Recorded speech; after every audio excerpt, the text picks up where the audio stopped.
করছি, তবে একটা কথা জানা লাগবে, মেরা নাম আনোয়ার, হাত কাটা আনোয়ার, কথাটা তারা জানা লাগবে।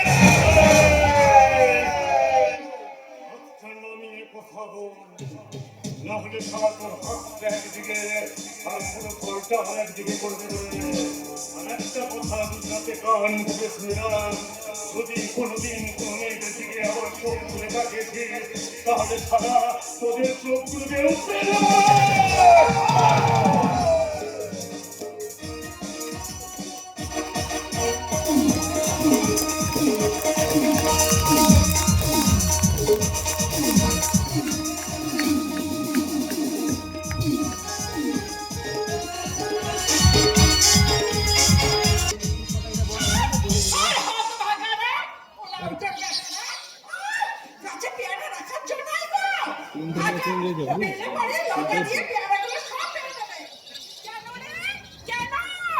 পেয়ারা গাছগুলো তোর বাবারা লাগিয়ে গেছে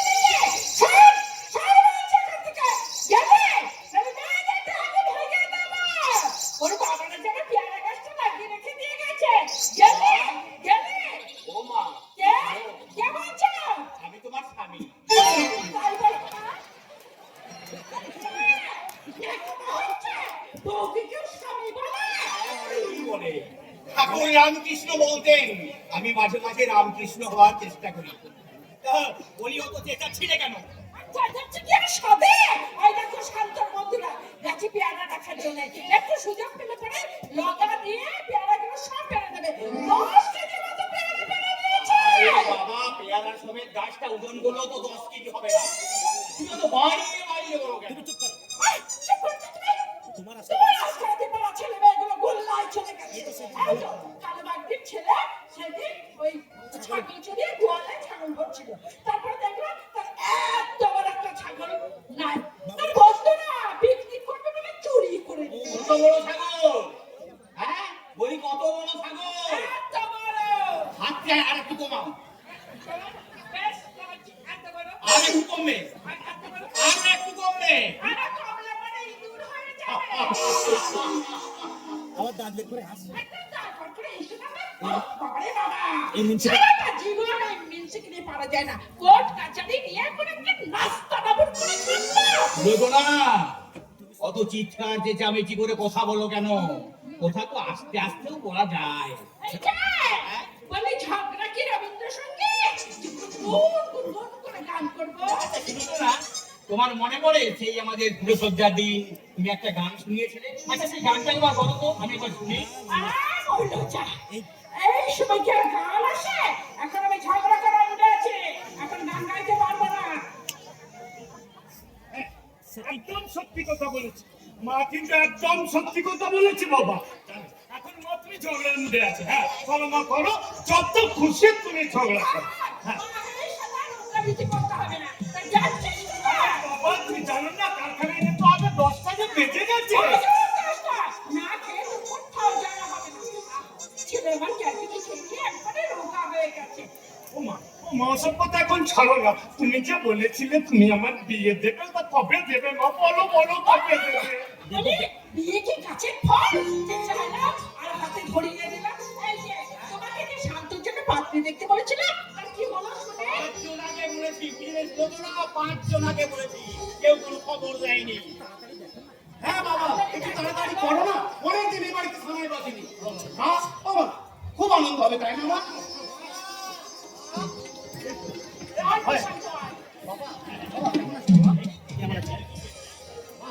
মা কেমন আছো মা? ভালো আছি, ভালো আছি। আরে শ্মশান মধ্যে কেমন আছিস? আরে খুব ভালো, খুব ভালো। দাদাও আছে দেখছি। দাদা, তোর খবর কি? দাদার কথা আর বলিস না, দাদা একেবারে পুরো পিয়ে পাগলা হয়ে গেছে। দাদার বিয়ে আমাদের কথা একেবারে কোমর বেঁধে খাটালি করতে হবে তাই তো? আসলে মেয়ে দেখাই হলো না, যাচ্ছে কাঁচালা করতে গেলে কোমর বাচ্চা রেখে। আমি তো বলে একটা কথা আছে নাকি?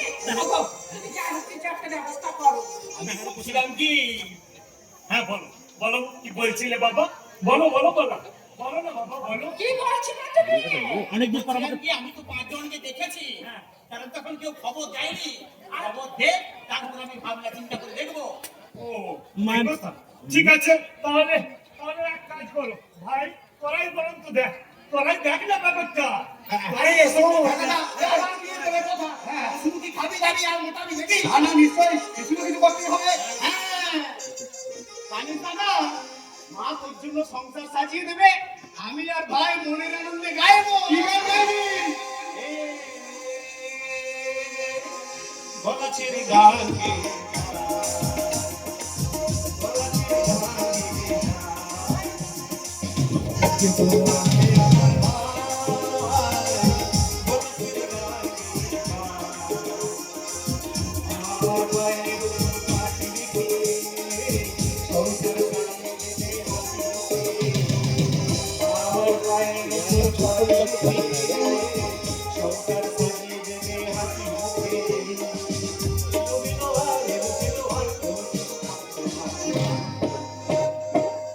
এটা আমার স্বামীর ছবি কিনা কাজী কলেজের পাঠ শেষ করে বাড়ি ফিরেছে, ওরই বিয়ের সম্বন্ধ করছি।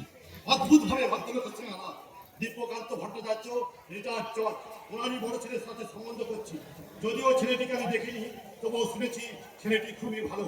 তাই এই ছবিটা কাজী দীপকান্ত বাবুর বড় ছেলের উদ্দেশ্যে পাঠিয়ে দিলাম। গলা ছেড়ে গান গে,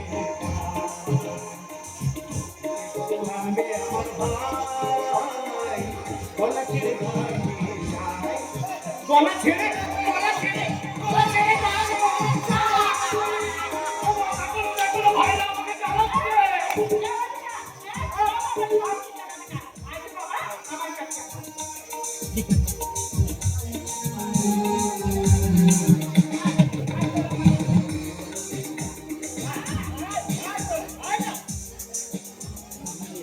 আমি তোকে কাউকে জানাতে দেবো না।